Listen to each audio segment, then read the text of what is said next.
చూడండి, ఇది ప్రవీణ్ పగడాల గారిది, నాది వాట్సాప్ చాటింగ్. నేను ఇది వరకు ఎప్పుడు దీని గురించి మాట్లాడలేదు, ఎందుకంటే ఆయన చనిపోయారు కాబట్టి చెప్తున్నాను ఇప్పుడు దీని గురించి. ఆయన గొప్పతనం మీకు చెప్పాలి. నేను కొంత అమౌంట్ ఆయనకు పంపించి, brother this is my small gift for your presence, please accept అని పెట్టా. మీరు వచ్చినందుకు నేను ఇస్తున్నటువంటి కానుక, దీన్ని మీరు తీసుకోండి అంటే ఆయన అయ్యో సార్ అలా చేయకండి అని పెట్టాడు. అలా చేయకండి మాస్టారు అని పెట్టాడు సార్.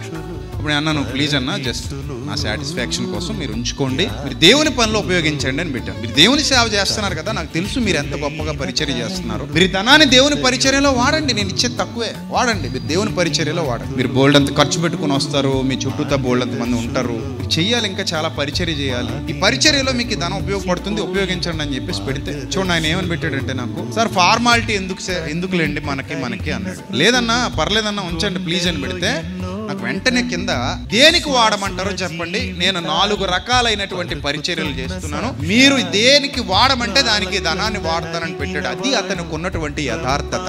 చూసారా అందులో ఏమని రాశాడంటే, ట్రైనింగ్ ఉందండి దానికి వాడమంటారా, చిల్డ్రన్ ఎడ్యుకేషన్ ఉంది దానికి వాడమంటారా, కొంతమంది హెల్త్ సపోర్ట్ చేస్తున్నాను దానికి వాడమంటారా, అలాగే కొంతమంది విధవరాండ్రను కూడా ఆదరిస్తున్నాను దానికి వాడమంటారా, దేనికి వాడమంటారు అని చెప్పి పెట్టాడు. నేను ఇచ్చిన డబ్బుల్ని. అప్పుడు నేను మీ ఇష్టం సార్, మీకు నచ్చిన దాంట్లో వాడుకోండి, నాకు అభ్యంతరం ఏమీ లేదు, మీరు యథార్థంగా దేవుని సేవ చేస్తున్నారు, మీకు నచ్చిన దాంట్లో మీ ఇష్టం వాడుకోండి అని పెట్టాను. అప్పుడు ఆయన చెప్పండి సార్ పర్లేదు అని పెట్టాడు. ఇంకెందుకులే ఆయన ఇంతగా అడుగుతున్నాడు కదా అని, హెల్త్ సపోర్ట్కి విధవరాండ్రకి ఉపయోగించండి, మీరు ఎలాగో 4 రకాల 5 రకాల పరిచర్యలు చేస్తున్నారు కదా, ఏదో పరిచర్యలో నేను ఇచ్చిన ధనాన్ని మీరు వాడుకోండి అంటే ఓకే సార్ అని పెట్టాడు. ఇదిగో ఈ రోజుకి నేను ఎప్పుడు చెప్పలేదు, ఇది ఎవరికి చెప్పాల్సిన అవసరత కూడా నాకు రాలేదు. ఆయన బతికుండి ఉంటే నాకు ఇది అవసరం లేదు, చెప్పకపోయేవాడిని.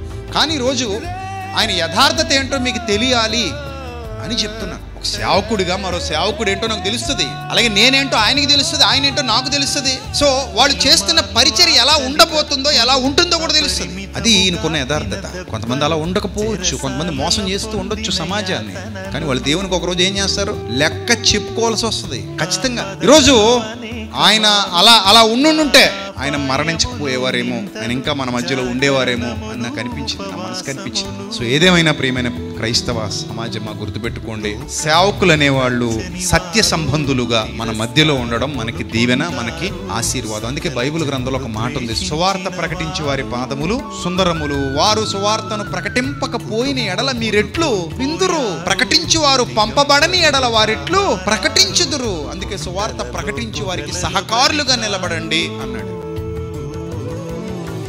ప్రాణమిచ్చిన క్రీస్తు దాసులు తమ సిలువను మోస్తూ బ్రతికిన గొప్ప వీరులు.